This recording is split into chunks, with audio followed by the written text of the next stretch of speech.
very generous of you. Thank you very much. Your Royal Highness, ladies and gentlemen, I'm Nick Knowles, your host for the day, and it's my pleasure to welcome you all here today to the Emergency Services Mental Health Symposium. Today's event is hosted by the Royal Foundation in partnership with the National Police Chiefs Council, National Fire Chiefs Council, Association of Ambulance Chief Executives, and United Kingdom Search and Rescue. We're all here today for one reason, because we believe that the mental health of our frontline emergency responders is a priority. Everyone in this room knows what a tough job this is and how demanding it can be mentally, and this past 2 years have been especially tough for anyone serving in the 999 community. I speak regularly to members of the blue light services, and there's no doubt that they need support. In our work with His Royal Highness around mental health and the London Marathon, I spent time with a police officer who, whilst on shift, had parked her vehicle by the beach and walked into the sea to end it all. Such were the mental pressures that she faced. I've spoken at length with the firefighters who have to deal with memories of what they've seen, including one whose PTSD from a particularly disturbing firefighting event was only triggered when he lost his wife to illness. How and when mental health difficulties strike are complex and tough to understand for those that live with it. I know many professionals working in the ambulance and medical response service who lived away from their families during the pandemic because they knew they were at greater risk and wanted to protect their loved ones. And I can't tell you how many police officers that I speak to say to me regularly, everybody hates the police. Of course, it's not true. They're supported by the silent majority, but that's the problem. They are very often all too silent. It's heartbreaking that people should step up to serve their communities, put themselves in harm's way, protect the vulnerable against the violent, and feel they are hated whilst going about that work. Our emergency services personnel should feel valued for their service, and we all have a part to play. Press, politicians, broadcasters, anyone with a wider voice, in making sure the public understand the extraordinarily brave and dedicated work done every day all across the country and understand the toll it can take. And with even greater pressure applied to all services recently, I'm particularly proud to be asked to work with His Royal Highness in hosting such an important and groundbreaking event. To be sure, we're looking after the mental health needs of those who choose to serve. As a community, we're moving in the right direction, and that's why it's heartening to see so many leaders and the policymakers here today to support this. So looking forward to today's events. We have a really interesting programme ahead of us. Today we'll be hearing keynote speeches from the Right Honourable Sajid Javid, who will be joining us shortly, Secretary of State for Health and Social Care, Dame Cressida Dick, Commissioner of the Metropolitan Police, and Paul Farmer, CEO of the mental health charity Mind. I'll be speaking to a panel of senior emergency services leaders who will talk about their own personal experiences of mental health. We'll also have a very special film for you featuring His Royal Highness the Duke of Cambridge visiting a couple in their home who happen to be a paramedic and an emergency care assistant to talk about the challenges of balancing emergency response work with family life. The Duke will also be making a speech today announcing the Blue Light Together package of mental health support for our emergency services, including an incredible commitment from senior leaders on the issue. But I'll let him tell you about that because he's accused me in the past of talking too much. So first, to open today's event, please welcome to the stage Cressida Dick.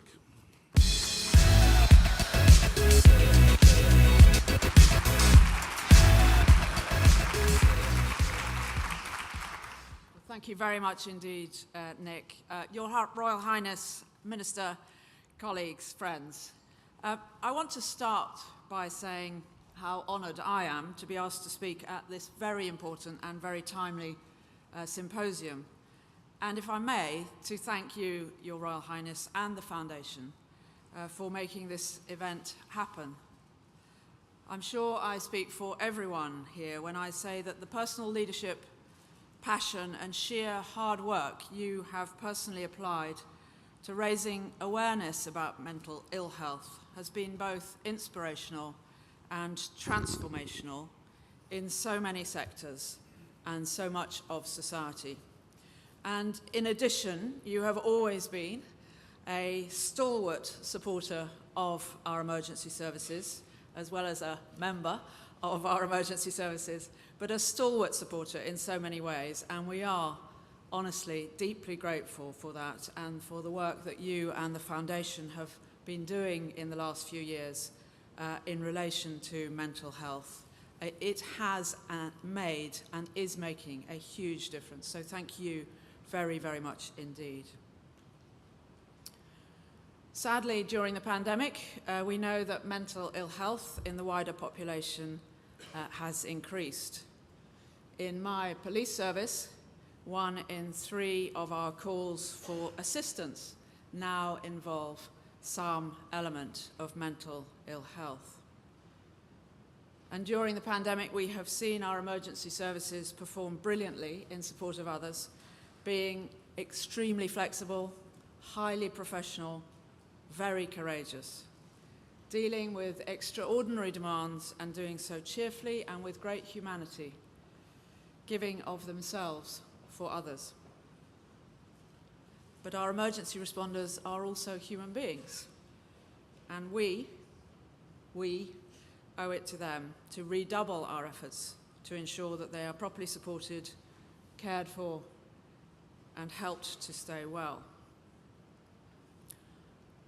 As a police officer for most of nearly 40 years, I have seen far too often the debilitating and sometimes devastating effect of mental ill health on so many colleagues and on their families and, of course, on their work. We are told that emergency workers are more vulnerable than the wider population. Of course, many of the elements of the life as an emergency responder that create that vulnerability are not very different from other people. They're not, perhaps, in their elements, unique. The everyday concerns about money and relationships, about workloads, about responsibilities, the pressures to perform, the pace of change in organizations. Like other shift workers, there can be a challenge in getting enough quality sleep, exercise. To eat well is often difficult. And of course, as everybody knows, emergency responders are exposed to trauma far more often than most people. They are also frequently, almost routinely, in heightened states of arousal, so-called fight or flight. And sadly, far too many are exposed to abuse, as Nick indicated, or even assault. And finally, there is a huge expectation to stay strong for others. That's what they do. That's what we do. As the people who arrive at the worst of times for other people, who give comfort, who give hope, who save lives, who constantly absorb high emotions, and yes, make a huge difference. The people who remain professional when confronted with circumstances that are objectively frightening, shocking, horrifying, deeply, deeply sad. And sometimes it's simply not possible to save a life, to protect or help someone in the way you want. And too often, as I'm sure particularly ambulance colleagues are experiencing now, there is too little time to do the job you want to do, too little time to process, to defuse, to debrief, to discuss, to make sense of it all. And that need to be strong, that need to protect, to save, can, of course, as we in this room all know, make it hard to see or acknowledge mental ill health, let alone to talk about it or ask for help. And when I look back, it's fair to say that for much of my service, there were high levels of ignorance, very little preventative work or access to services, and for so many people, mental ill health was a taboo subject. It is great to see how much and how fast that has been changing in recent times. In 2017, which was my first year in this role, London saw, as you all know, 4 terrorist attacks and the Grenfell Tower fire. Thousands of responders attended these. Some attended all of them. In the Met, if I can be parochial for a second, that provided impetus, not just to try to support those responders, but also to invest in our services and to speed up the very necessary cultural change. We've worked hard to focus on trying to have a healthy organisation, to help people to have healthy bodies and healthy minds. We've invested nearly £4.5 million extra in psychological and other services and our employee assistance programme. We are trialling the National Wellbeing Service Peer Support Programme after having, frankly, rather patchy, again speaking for the Met, approach to TRIM and similar initiatives, something I know other colleagues are more advanced in. And we've upskilled our line managers and we've provided them with much better resources and advice. We've rolled out, and very much not alone, a much improved Operation Hampshire to provide effective support to those who have been assaulted. And we are working with our ambulance and fire colleagues across London as they do the same. Most importantly, I think, we signed the Blue Light Mind Pledge a couple of years ago, and we have 1,245 wonderful blue light champions, of whom I am extremely proud, who raise awareness, who role model, who are open, who support, and who, as necessary, signpost colleagues. So in the Met, and I know across all our services, things are changing, as Nick said, and improving fast. People write to me or speak to me about their experiences quite often, their experiences of mental ill health, really often. And frequently they do tell me what's changed for the better. The kindness and skill of a line manager, perhaps, which they found unexpected, the amazing support from peers, the information now available, the sometimes life-saving counselling or other treatment they have received. Somewhere in the conversation, almost always, is the phrase, "I never thought it could happen to me," or "someone like me." And also, almost always, looking back, "I wish I had understood more," or "I wish I had asked for help earlier." And for all the positives and all the good trajectory that I can see in some of our data, there are too many negatives, and I'm sure that's true for all our services. There are 44,000 people in the Met, 32,000+ officers. More than ever, Minister. But at any one time currently, I have 300 officers a month who are off, who are reporting psychological sickness. And in the last 12 months, we lost 70,000 officer working days. The caring for the people who care for others, who put themselves at risk for others, is a very serious issue in every way. And this symposium today, the interest in it, the presence and attendance here is testimony to how seriously we all take it. And we should thank all the brave people who have helped get us to this stage, the individuals who've stood up and fought, the leaders who have shown the way, the colleagues who have helped with planning and strategy and delivery and doing. Many people in this room. We should thank you all, and we should thank the Foundation. But I do think there is much to do, and it's urgent. There's so much more we can do to spread good practice faster, to build on the work of the small f foundations, to take a more preventative approach, to help people speak up even more, to take advantage of the inspiration, the energy, the interest that there is internally and indeed externally in our organisations, the support we're getting from government, the support we get from the expert and academic community. Let's take advantage of that. Our emergency service frontline workers are some of the best in society. But they're human beings, often heroes, frequently angelic. But they're not superhuman. Our emergency services have worked more closely together than ever in the last 2 years. And I do believe there is much more we can do collectively as leaders to drive forward ill health prevention, to drive forward well-being, and to make the most of today.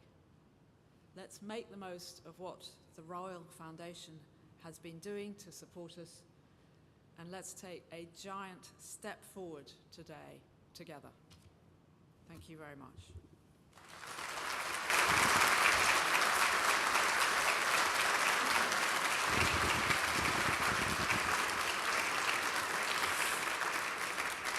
Thank you, ma'am, for those powerful words. Ma'am, ma'am to rhyme with spam. Yes? Now, as I'm sure many of you know, the Duke of Cambridge's passion for supporting the mental health of our emergency services stems from his own experience as a former emergency responder. Having served as a search and rescue pilot with the RAF in Anglesey and also as an air ambulance pilot at East Anglian Air Ambulance, he knows well the unique nature of the job. His Royal Highness recently paid a visit to Chloe and Will, a young couple who both served with the South Central Ambulance Service, to learn more about the pressures facing frontline responders and their families. So let's have a look.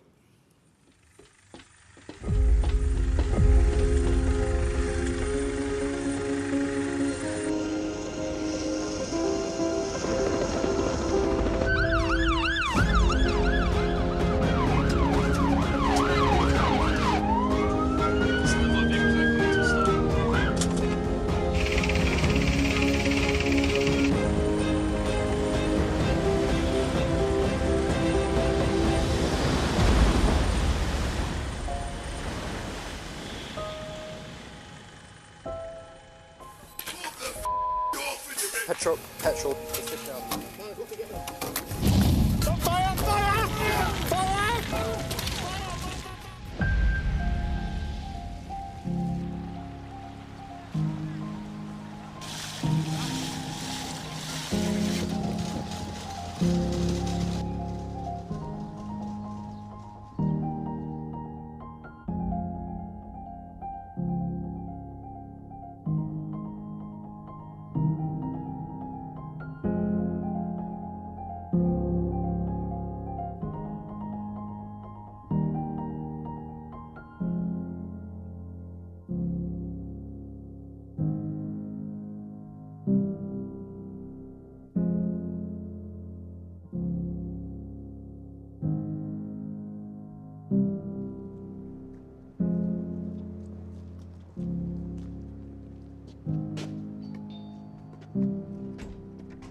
Hello. Hi, Will, how you doing? I'm Will. Nice to meet Nice to see you. Hi. Chloe, very nice to see you. Thank you for having me in. No, thank you for coming. Brilliant.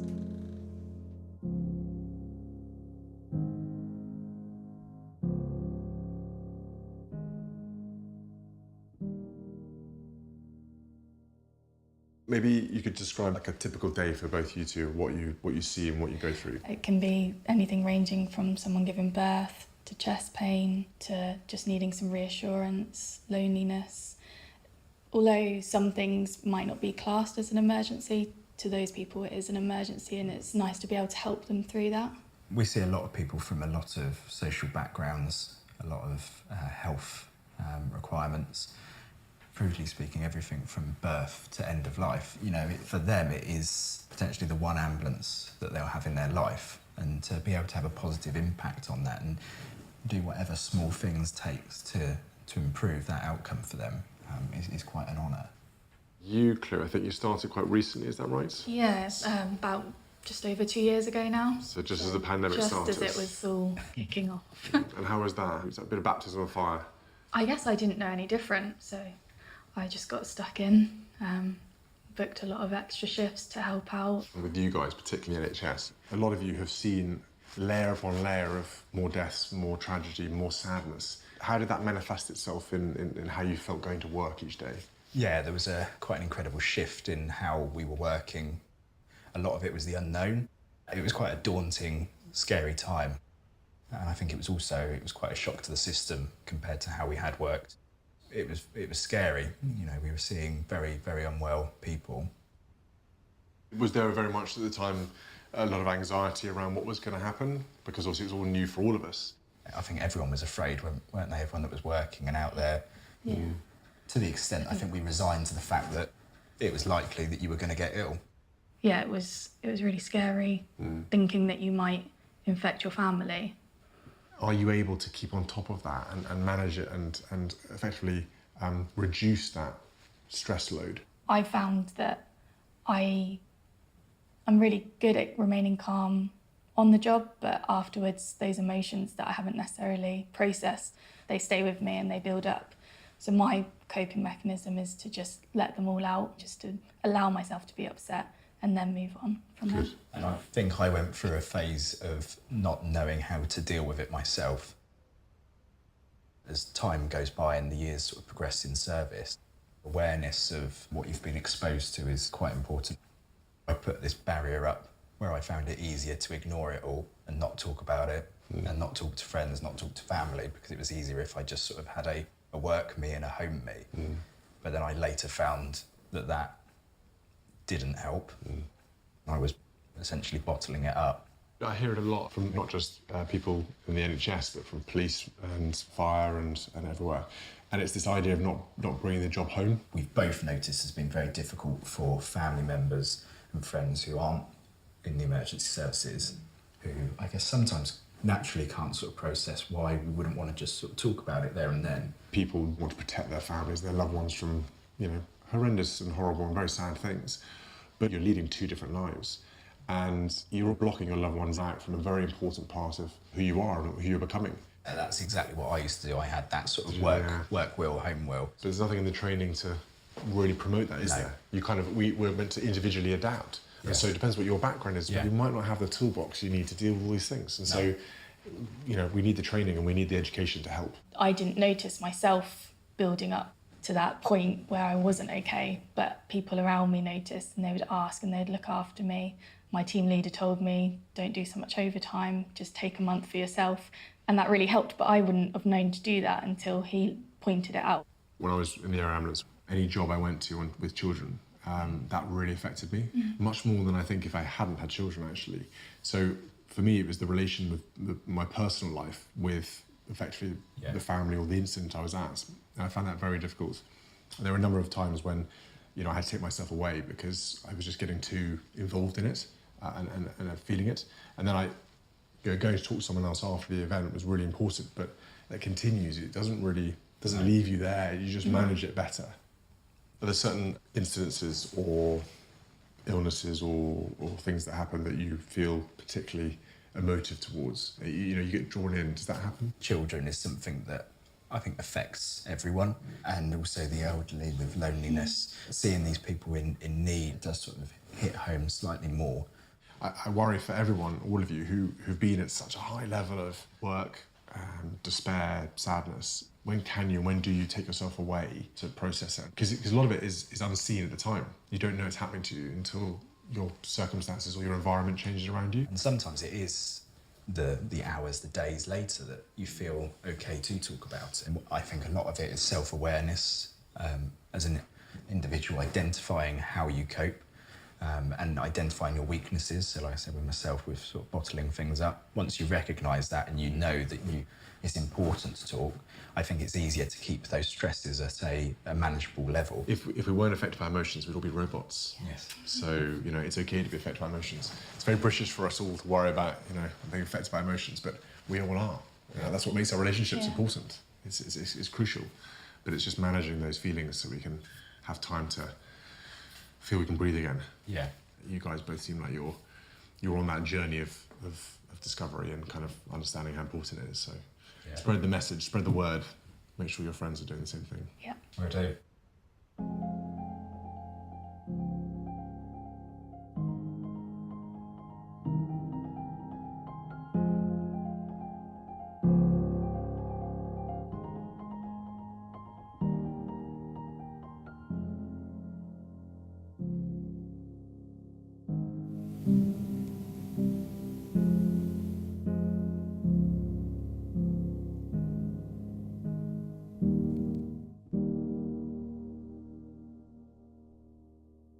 I agree, an incredibly powerful film and one which will resonate with a lot of you here.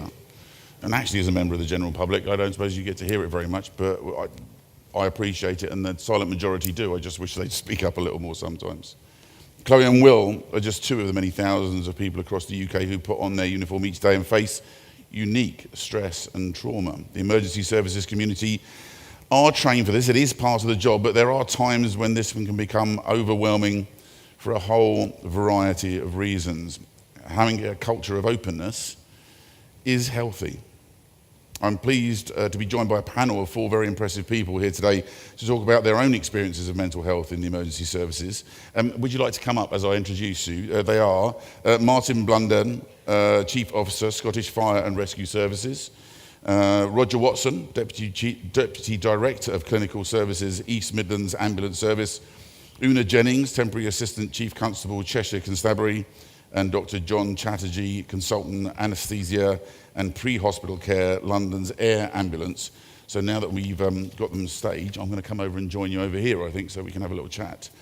Very good of you to come up and talk personally about your own experiences, for a start, because obviously the most difficult thing, especially in a room full of your peers as well. Martin, we'll start with you. As everyone in the room will know, working in the emergency services is a very fast-paced and high-pressure job. It's incredibly rewarding, but it can also be overwhelming. I know that you've personally experienced times during your career that it's taken its toll. Do you want to talk a little bit about how that manifested?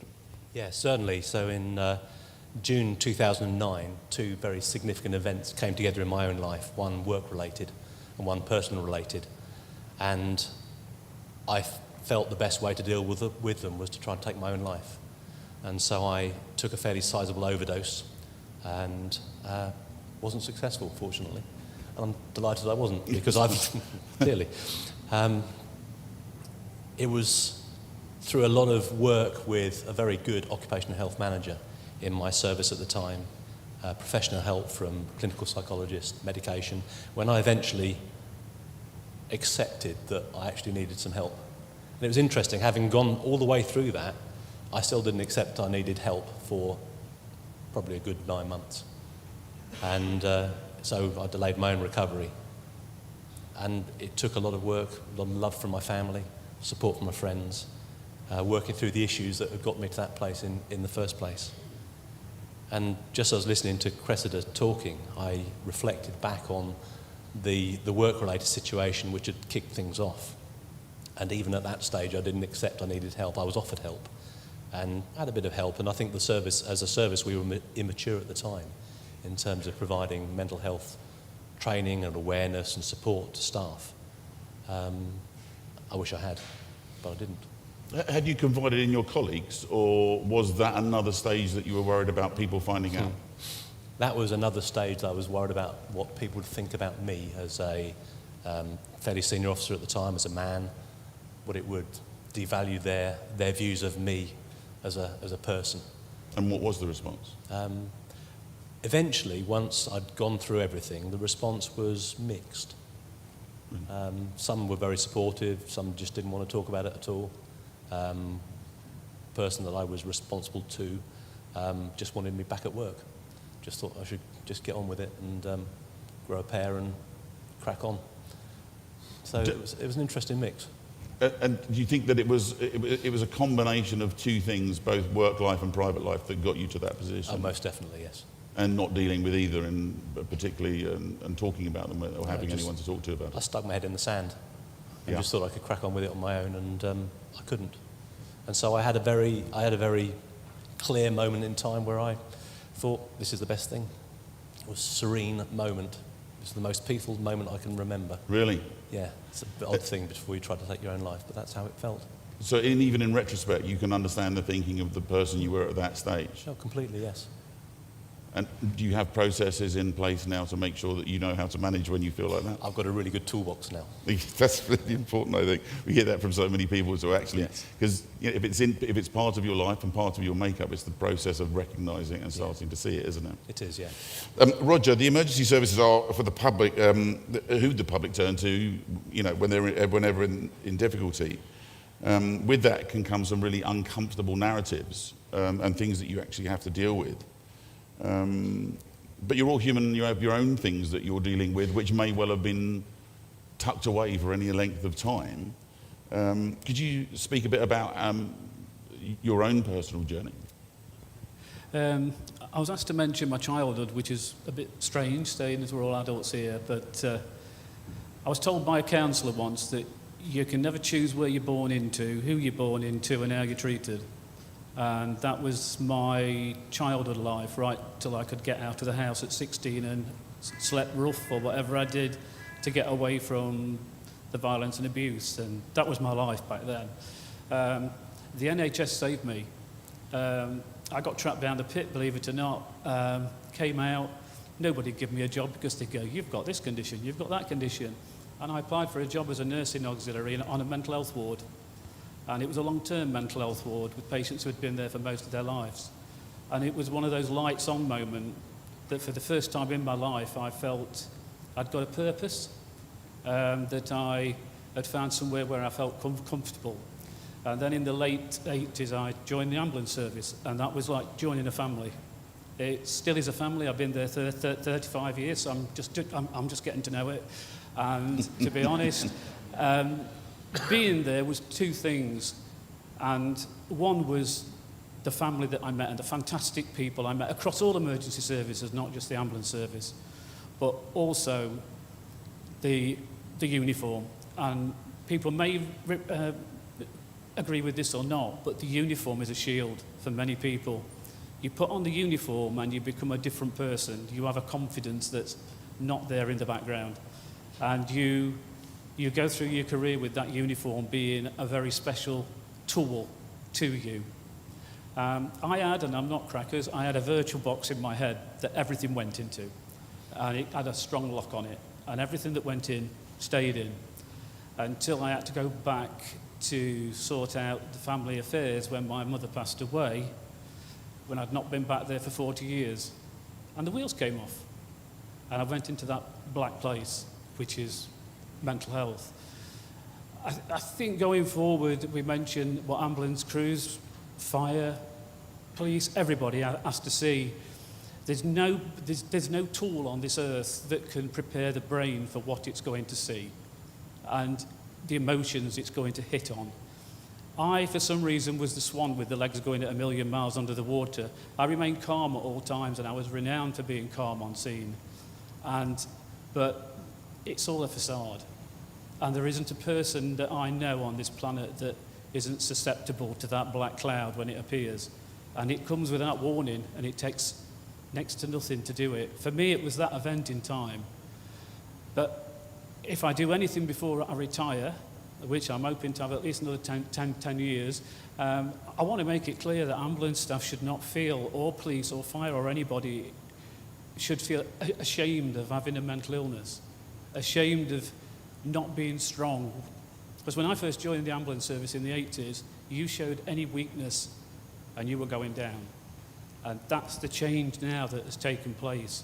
We've got to encourage our colleagues, partners to speak up when something's bothered them, and not to use the uniform or the box in my case, because now it's not only got a lock on it, it's got a chain and a few nails hammered into it. And I would never use that or recommend it to anybody, because as Martin said, and other colleagues, and I think those feelings come out. And when they do come out, there's a little demon gets in your head and he throws them around at a pace. And it is not I wouldn't wish where I went in that period after I dealt with what I've said, to wish that on anybody, because it shouldn't have to. We should be able to talk, encourage, support our staff, because that 1 hour debrief after a job, or 2 hours, and somebody who will listen could be the difference. And that's what we need to do. Do you think, again, same question really, have you now got processes? Because people will say, are you better now? But have you processes in place that you can start? A friend of mine, when we did the Mind Over Marathon, I said to him, how are you? He said, yeah, good. I said, are you just saying that? He said, well, I know a bad time is in the post, I just don't know when it's going to arrive. Identifying that on set and having processes to manage it, you have that? Yeah, you never know when it's going to come. It's always there. You don't get over a mental illness. You cope with a mental illness. I have 13 chickens, 3 ducks, 3 dogs and a cat, and that's my release when I get home. I live in the countryside, and I can go home and I can go, right, I'll go and clean the chickens out, I'll do that. And anything that's in there that's stressing me, I talk it out. And I talk to myself. I think the chickens think I'm mad, but I talk to myself and I'll talk it out. Yeah, and that's my coping mechanism. But also, I know we're talking about frontline people here, but I want people to just have a think about the enabling services, because there's an awful lot of enabling services out there that have to have some very difficult conversations with members of the public, and it can be distressing for them. And they don't work on the front line, so they don't see it, but to hear it can be just as disturbing.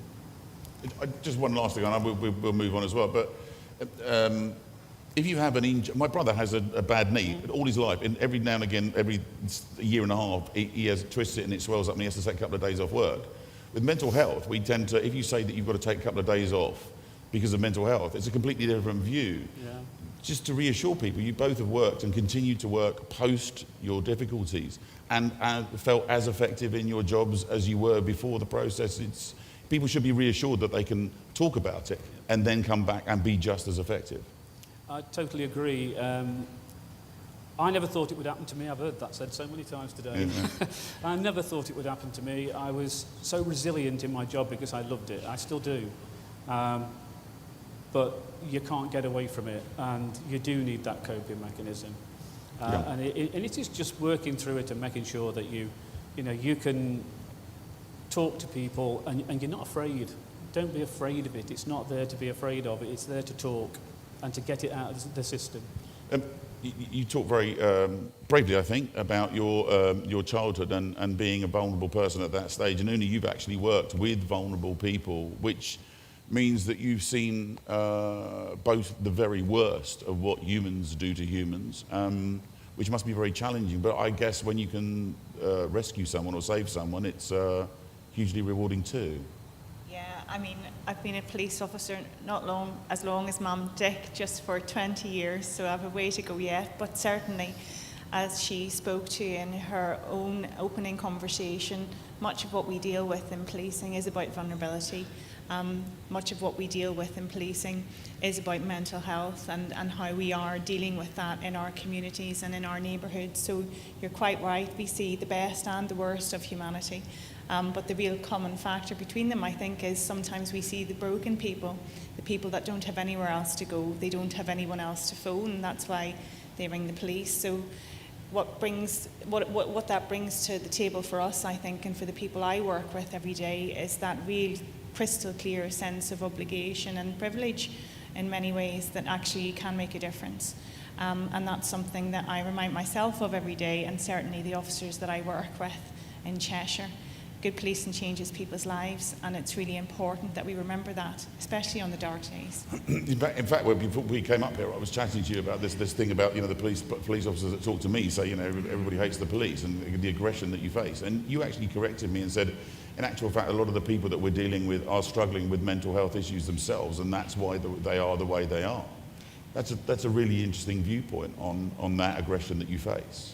Yeah, I mean, and it could only be my view, and maybe my threshold for aggression is tempered by the fact I served 16 years in Northern Ireland, but nonetheless, my view is that actually most of the people that I come in contact with and have done over the last 20 years, be it victims or indeed perpetrators, if you will, are really struggling. I've met very few bad people in my career, probably just one that I can remember. Really? Most of the people that I come across are very damaged people. And actually, many of the conversations that I have had with them over the last 20 years aren't that dissimilar, be it whether you're dealing with someone as a victim of crime or indeed someone that you're dealing with potentially in a custody suite. a lot of the issues they have in common, actually. And I suppose my view is that that is the great joy of being a police officer, because you can make such a huge difference. It's interesting. I got some abuse online a little while, but I get quite a bit. You know, some of it quite justified. But I got from somebody who was particularly abusive about me and my wife when we were together. And I said to her, rather than being angry back, I said to her, "You must be going through a very tough time to say something so unpleasant." And a little while later, she came back and she said, "Yes, I've just lost my husband, and I've got 3 children under the age of 7. I have no one to talk to." And that initiated a conversation. But that was interesting in itself, but because she was lashing out randomly online at people because you had no one to speak to at that stage. So I can see how that works. You actually had particular pressures as well. As a single parent, combined with your policing work, did that add to the mental health pressures that you were facing? I think being a single parent, being a mother in any walk of life is pressurised. Being a parent is pressurised. I think, you know, when I reflect back on having my daughter and coming back to work relatively quickly after giving birth to her, and then even in the years after that, Nick, yeah, there were unique pressures to the circumstance I found myself in. I can remember one Christmas Eve in particular, I got a call just after I had put the Santa toys out to say that there had been a murder in East Belfast, and I lived some 2 hours away. I was one of a cadre of officers in Northern Ireland, 8 in total, who looked after murders and terrorist incidents, and I was the only woman in that cadre as it was at the time. And I suppose some of the things that I was struggling with myself at that stage in my career was feeling worthy enough, thinking I was good enough, particularly coming back, having had my child. And so I hadn't asked actually for any help. I hadn't asked for anybody to help me cover that Christmas period. And I found myself in the invidious circumstance where Santa was arriving pretty quickly. I had a murder to deal with in Belfast and an 8-year-old girl, as it was at the time, upstairs in bed. So reconciling some of those pressures, I think, and probably actually being a bit kinder to myself and taking some of the unwritten rules that you make for yourself as a mother, as a woman, as a cop, out of the equation, I think really helped me build a degree of resilience, which has held me in great stead through the rest of my career. I learned really, I suppose, not to conflate not being perfect at everything with actually being successful, because actually it turns out everyone makes mistakes, and I think that's a real key enabler for the young cops that are working on our front line at the minute, is to allow them and give them permission to not get it right all the time, because they're only human and they're generally doing their best, and they're some of the most exceptional people any of us will ever meet. And I think just giving them that permission to be kind with themselves first is a real enabler of them being compassionate with the members of the public then they come in contact with. Yeah, I work with a corporate psychologist who works with big companies. It sounds like the kind of person you pay a lot of money for a load of old rubbish, but his main thing in companies now is actually ripping up the rule book to a certain extent. What he says is you can't write a rule for every possible thing that could go wrong, and when you try to, your business or service, whatever it is, becomes turgid and slow because everything has to go up the line and down the line, up the line. Actually investing in your people and accepting that every now and again they will make mistakes is really interesting. But of course you have to be perfect for everybody, don't you, John? That's the thing, the perception of needing to cope with any situation, anything that's thrown, which I know is something that you found challenging in the past. I lost my wife in 2012, and the day that she died, I felt that I had failed both as a husband and both as a doctor. And then when I sort of came back to work, it was that kind of understanding that, you know, it took me a long time to forgive myself and get back to, I say normal, but it's one of those things where events like that in your own life scar you internally, and for me, actually scarred me externally as well. The vitiligo on my face is something I carry from that period of stress. And I sort of realized at that point that actually, you know, you're not on your own, because everybody else goes through this sort of stuff, and whether it's the death of a partner, death of a family, or you know, something else difficult in your own life, that thing that Roger was saying, I really chime with this sort of, you put this uniform on, and mine is particularly bright. Thank you for wearing it today. It does feel like a suit of armour, and you feel invincible in it. There are things that I do in this uniform that I would never do in my jeans. And my knees manage to do more in this than I could ever do anywhere else. And it's that thing of when you go to a job, when you have to see something terrible, when you have to talk to someone and give them the worst news of their life, you know they're having the worst day of their life. And for you, you have to get back to work. It's not the worst day of your life. But if you don't give some of yourself to that, then you're not doing the job properly, and you're not the right person. And so you have to be open to that. But by doing that, you are giving some of yourself, and that has that sort of incremental sort of load that just layers and layers on top of you over time. And I have a box as well. Thankfully, I haven't put chains around it. I see them as little Tupperware boxes, and it's when I get downtime that I open those and process them. And 2017, as Commissioner Dick was saying, was a difficult year for us all in London. And those things that I saw, and the fire officers at Grenfell, the things that they dealt with, I mean, they were huge. And we all had those. And during COVID, the entire nation has been layering up different difficult experiences. And very few of us have had time to actually open those boxes and process and deal with those things. Yeah. And I think that's made it really difficult. But for me, that personal experience opened my eyes, because I used to think, look, I was in my 30s when she passed away. I thought, I know what I'm doing. I'm a doctor. I've got all these letters after me. I'm successful. I should be sorted with this. And, I've seen lots of trauma. And actually, it just made me realise I don't know anything at all. And actually now I have a much more open view to realising that I hate the word journey, but I am on a journey, and I don't know if I'll ever get where I'll be at the end of it, but there's so much more to learn, and so much more to listen and learn by talking to people around you.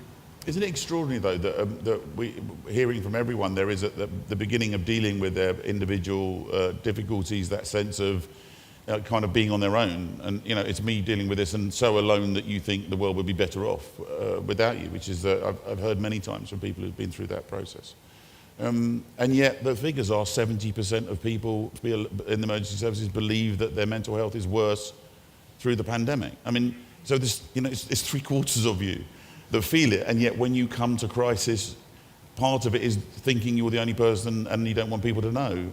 Do you think that going through it, because you're all in various leadership roles, do you think it's made you better at understanding and being able to identify those situations in others in your leadership roles? I've certainly had that privilege of 3 people I can think of in the last 2 years where some of the language that they've used has made me think a person that's not in crisis wouldn't have used that language. There's just a set of words that make you think, I'm going to ask another question. And I've been really privileged to support 3 individuals through some very difficult circumstances and then refer them on to specialists.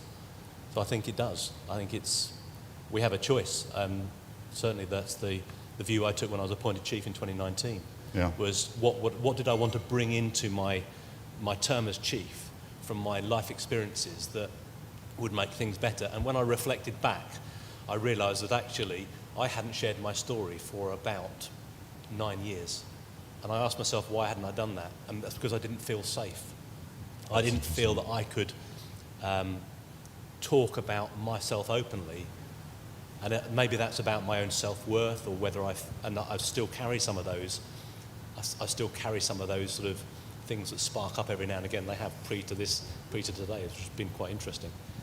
So I talked really openly with all of my staff, really early doors, about my own challenges, and then said, this is what we're going to do as an organisation. What do you think, guys? Does this help? Are you more able to spot, as in your leadership roles, people who might be struggling and understand better what they're going through? Yeah, I think so. I mean, I was offered the opportunity to become the Freedom to Speak Up Guardian for the Trust.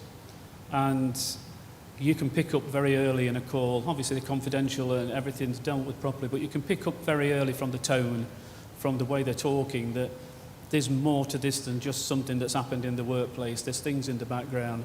And it's about, there's a lady in this room called Kerry Gulliver who was my welfare, and she taught me how to listen. And I listen. And I know how to listen now. It's a skill that not many people have. But you have to listen and let the people talk. And I think that's helped me, not only as a Freedom to Speak Up Guardian, but as a senior manager, that I can pick up. I did it the other day. I picked up that an email came through, and I knew something was wrong because the tone of it was different to normal. So I actually called her and said, "Is everything all right?" And it wasn't. Yeah. And she said, "How do you know?" I said, "It's just a tone. You don't normally write emails like that.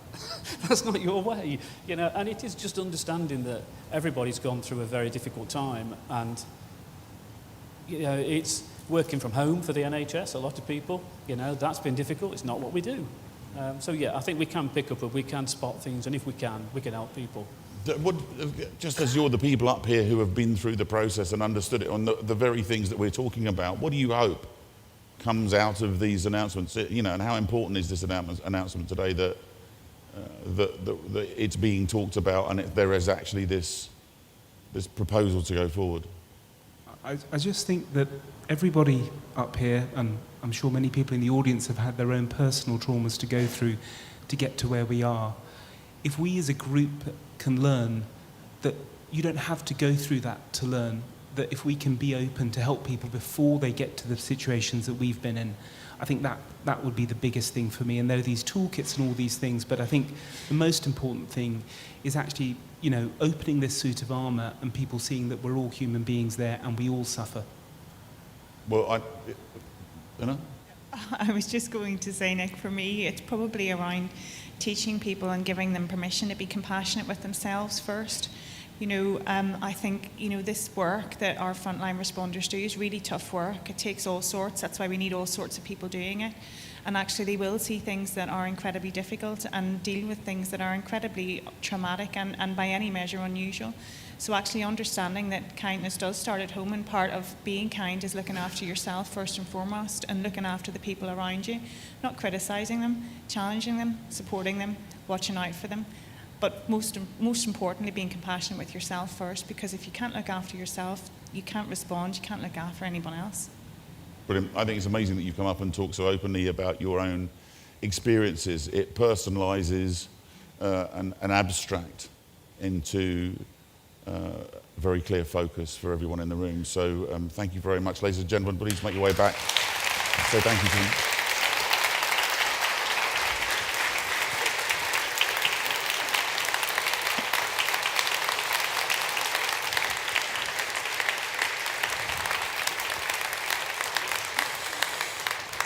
I would now like to welcome to the stage our next keynote speaker, the Right Honourable. He has arrived? Is he here? Yes, yes. Sorry, was previously busy, but has managed to make it in time. The Right Honourable Sajid Javid, Secretary of State for Health and Social Care. Please come and join us.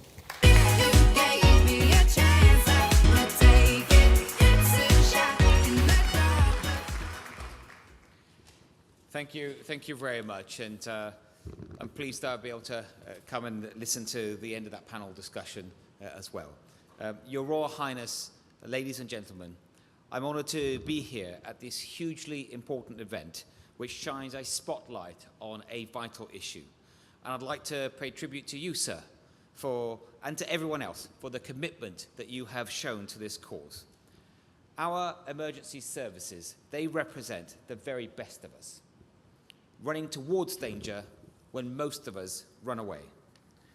And I'm honoured to have had the privilege of working closely with 3 of our emergency services: the ambulance service in my current role as Health Secretary, and also, of course, the police and fire service when I served as Home Secretary.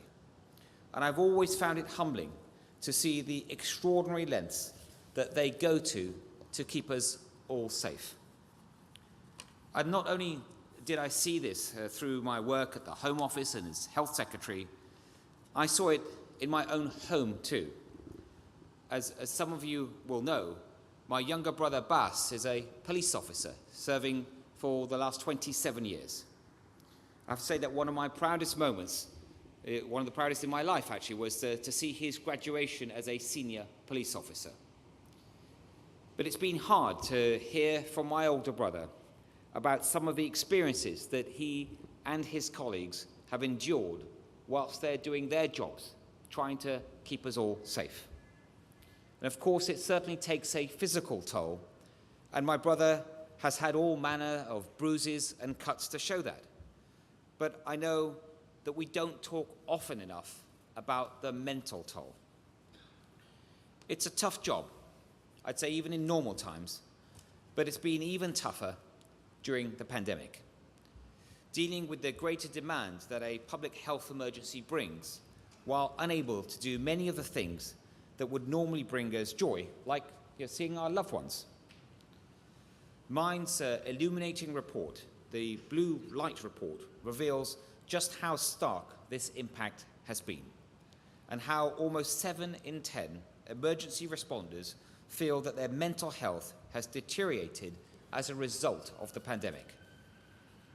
This is hugely concerning, and we're doing everything in our power to strengthen our support for those colleagues that are on the front line. We've set up, for example, 40 mental health and well-being hubs for NHS staff, making sure that they have rapid access to mental health services. And we've introduced helplines and a 24/7 text service exclusively for staff. I also want to do more to recognise our emergency services and the essential work that they do. When I was Home Secretary, I launched something called the Police Covenant, a pledge to do more as a nation to recognise those who serve this country. And a few weeks ago, I announced how I want to establish a NHS Covenant too, so that we can give even more support to those who work in the NHS. Although the pandemic has been arduous for our nation's health, it's also in some ways been a time when we've seen some change for good, with, I think, more people feeling able to talk openly about their mental health, including, of course, members of the royal family, and something we just saw now on the panel. These, of course, are very positive developments, and we must build on this momentum. I was pleased to see that Mind's report showed that when compared to 2015, double the amount of emergency responders say that they feel able to talk openly about their mental health issues or challenges at work, and that the vast majority of people who did come forward for the support, they found it helpful. There's so much good work that is taking place already, right across our emergency services. And today's event provides a valuable opportunity to learn from one another and from what's been successful in our different emergency services. So I'd like to thank all the charity partners that have been involved in today's symposium, and especially Mind for the work that they do to raise awareness of this vital issue. Our emergency services have been there for us all throughout this crisis. And as we recover, I and the government are determined to be there for them too, and to put mental and physical health on an equal footing at last. Thank you all very much.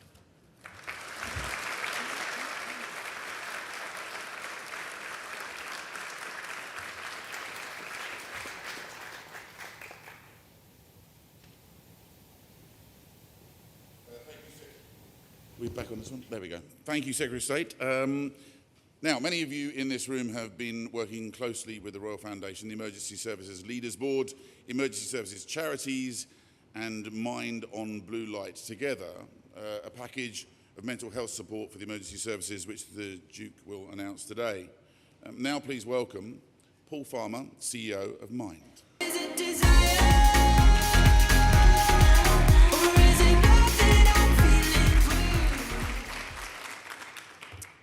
Your Royal Highness, ladies and gentlemen. Well, I suppose you've already heard a lot of the numbers that I might have been talking about. You've also probably already now heard about the real impact of poor mental health on people's lives in our community and our society. Prior to the pandemic, there was a quiet revolution going on around mental health, a revolution which was changing attitudes, changing the way in which we think and feel about our mental health. The stigma was receding. And that was also true in the workplace. work we did with the government, the Thriving at Work review, and work we did with the foundation, the Mental Health at Work site, identified that people in workplaces generally experience mental health problems, and that employers were losing billions of pounds because their people were less productive, less effective, or off sick due to poor mental health. And as you've already heard this morning, our reports and our work also identified those working in emergency services as being at higher risk of stress or trauma due to the nature of their roles. And this carries a significant degree of risk in experiencing and developing or exacerbating mental health problems. Of course, our emergency responders do an incredible job of helping people through some of the worst moments in their lives. And every day they are exposed, directly or indirectly, to traumatic and stressful situations. And this takes a toll on their mental health. Our initial research back in 2015 found that 9 out of 10 emergency responders will experience stress, low mood, or poor mental health in their career. So prior to the pandemic, we knew that there was a job to do, an issue to address. But as you and we all know, the pandemic has brought this issue into stark relief. A stressful job at the best of times, the coronavirus pandemic has added to this and continues to place increased pressure on the mental health of staff and volunteers in our emergency services.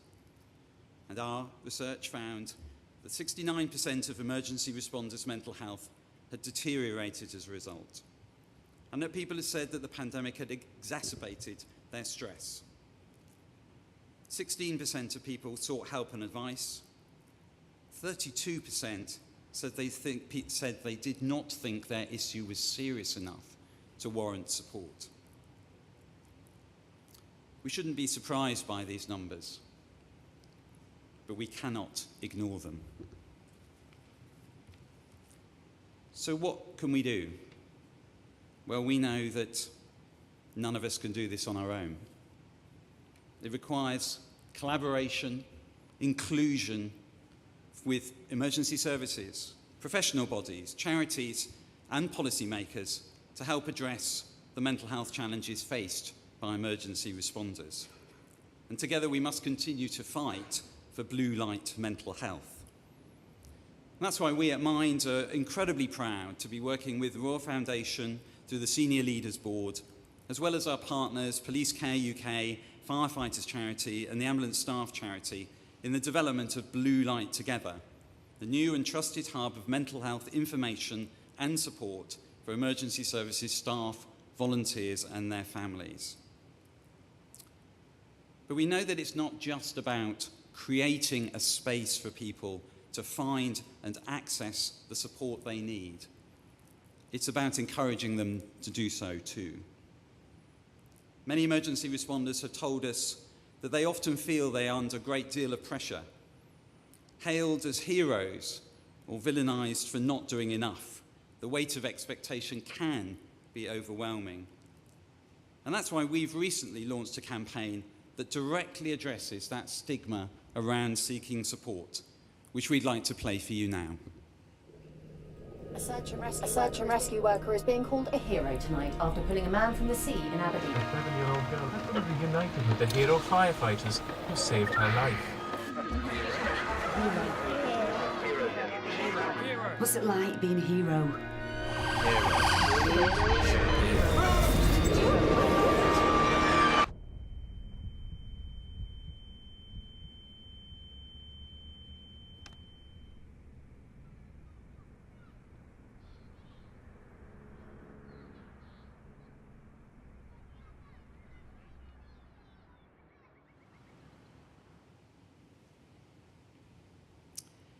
We've heard from many of the blue light champions, some of whom are here today. We've heard from the experts in the services, many of whom are here today, and I'd like to thank all of you for your help and support. That it's clear that now more than ever there's that urgent need for a systematic approach towards supporting our mental health. And that's why we've worked closely and been proud to work closely with the Royal Foundation to develop an emergency services guide to our existing mental health at work commitment. The Mental Health at Work commitment was launched in 2019 and sets out 6 clear standards for organisations to be able to take action for the mental health of their people, staff and volunteers.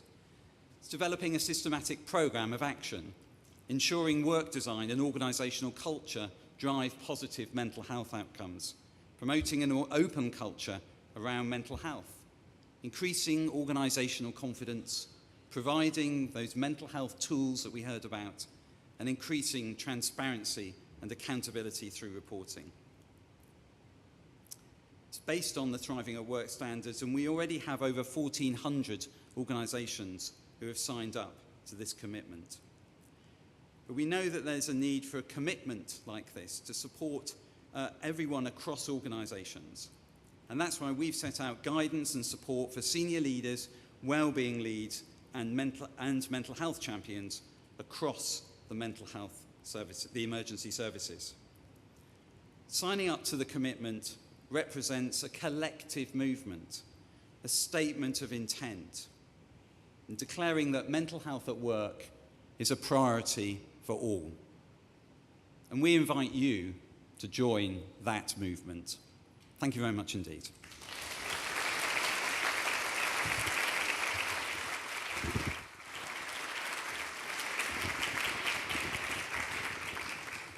Thank you, Paul. I'm actually struck, the more we listen, struck by the parallels with veterans. We've done a lot of work with veterans, and there is now an enormous amount of help out there and organisations looking to help, but getting veterans to come forward and accept help is really very difficult because they're supposed to man up and they think somehow it will undermine them. We've heard it today from what people have said. It's very difficult to get people who've spent their lives being the people that you rely on to step forward. And honestly, I know people in the emergency service who know they have mental health problems but will not come forward because they still believe that it will affect their career and it will somehow bring disrepute on the organisations they serve. And somehow, as leaders, you've got to start to make a change so that people feel confident enough when they know they have a problem to be able to come forward and know that it won't affect their careers and that they can continue within the services that they love so much. Because very often they can't sleep at home, they'd have difficulty talking to their families. The one time they feel they're actually capable is when they're doing the job. So you've got to find a way somehow to make all of those people feel they can come forward, speak, get the help that they require, and there is still a career ahead of them in the services they love so much. There is some incredible work happening, Paul, you're absolutely right. Now, we're all here because our next speaker has made working with everyone in this room to support the mental health of our emergency responders an important priority for his work with the Royal Foundation. Can I please welcome to the stage His Royal Highness, the Duke of Cambridge. You got that daydream look in your eye, and I got that red. Thank you, Nick. I'm obviously delighted to join you all here today for the Emergency Services Mental Health Symposium. I'm grateful to the national coordinating bodies for their support in convening today's event, and I wanted to also welcome those joining online. It is the first time that senior leaders from across all 4 emergency services and all 4 nations have come together to discuss mental health. This is a big moment, and this big moment comes at a critical time. The past 2 years have been a sharp reminder of the debt of gratitude we owe staff and volunteers from our police, fire, ambulance and search and rescue services. As we've heard, working as an emergency responder places significant strain on an individual's mental health, even in normal times. In a pandemic, for many, it has been almost unmanageable. They've been placed under inordinate amounts of pressure, not just professionally, but also personally. Supporting the mental health of our emergency services is extremely personal to me. I often think about my time working for RAF Search and Rescue and the East Anglia Air Ambulance. I remember the pressure of attending calls in the most stressful conditions, sometimes with tragic conclusions. I remember the sense of solidarity with my team, pulling together to do the best we could and sharing the weight of responsibility. I also remember returning home with the stresses and strains of the day weighing on my mind and wanting to avoid burdening my family with what I'd seen.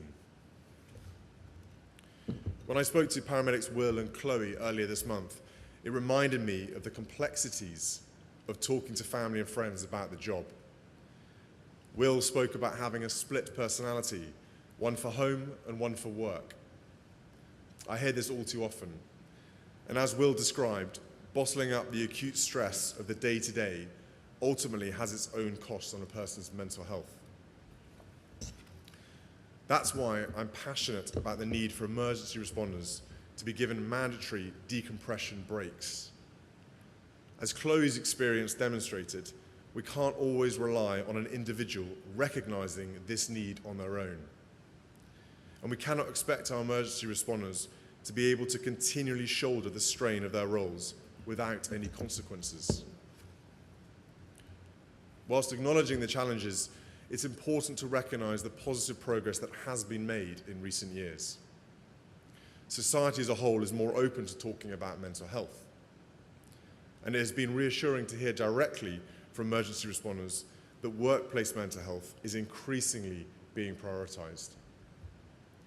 But there is a lot more work to do if we are to create a positive, mentally healthy culture and a consistently high standard of support across the entire emergency service community.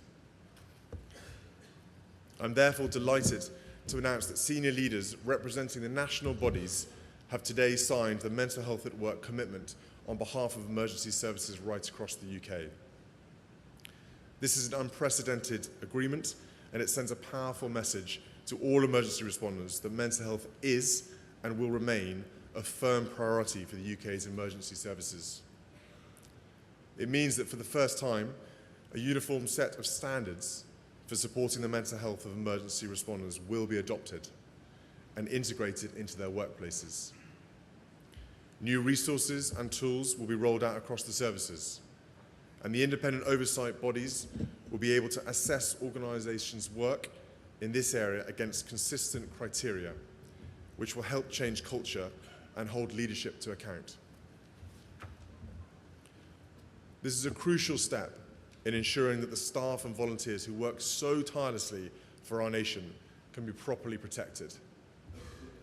I'm grateful that the leadership of our emergency services across our 4 nations have taken this courageous step and done so together. You've set a tremendous example. Accompanying the commitment, I'm also pleased to announce the launch of Blue Light Together.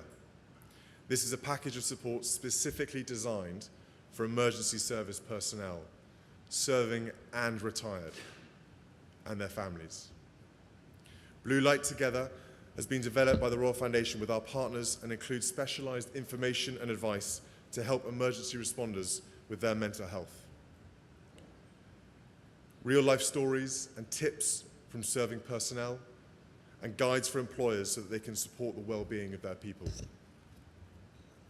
As part of Blue Light Together, we are developing a directory of therapists who have extensive experience of treating the complex mental health needs of emergency responders. The network will be the first of its kind and will be available to the entire emergency responder community. The therapists will be given ongoing bespoke training and support to enable them to provide emergency responders with the best possible care. I'm grateful to the various partners who have supported the creation of this Blue Light Together. I'd also like to acknowledge one particular organisation without whose support none of this would have been possible. The Ashley Tabor King Foundation has been supporting the Royal Foundation's work in this area for several years now. In doing so, they've been at pains to avoid the spotlight. Their commitment to the emergency responder community is without doubt, and I want to take this moment to record my thanks for all they have done. And finally, once more, I would like to offer my heartfelt thanks on behalf of a grateful nation to all emergency responders, from whichever service, doing whatever role, in any location across the UK. The work you do is some of the toughest out there, and we owe you an enormous debt of gratitude. I would only ask that you look out for your own well-being, just as you tirelessly care for everyone else's. Thank you.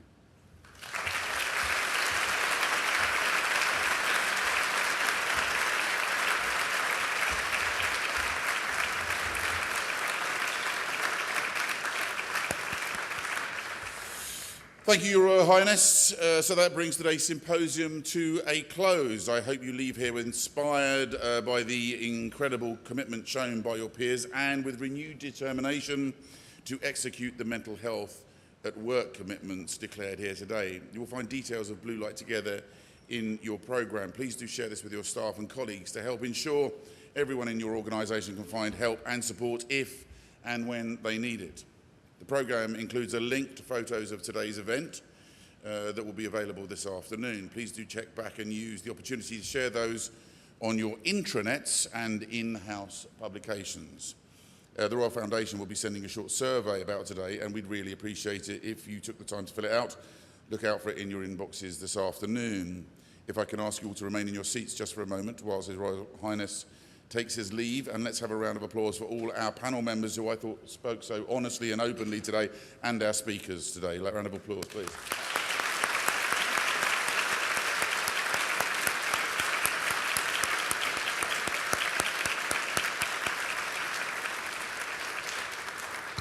I think we're expecting to go. Lovely. If you just keep your seats for a minute, ladies and gentlemen. There you go. And whilst they're making their way out, just for the rest of you, tea and coffee are being served at the back of the room, including a few nibbles, it looks like to me as well, which is quite nice. So if you'd like to head through, a representation group, you know who you are. Please hang back for a photo.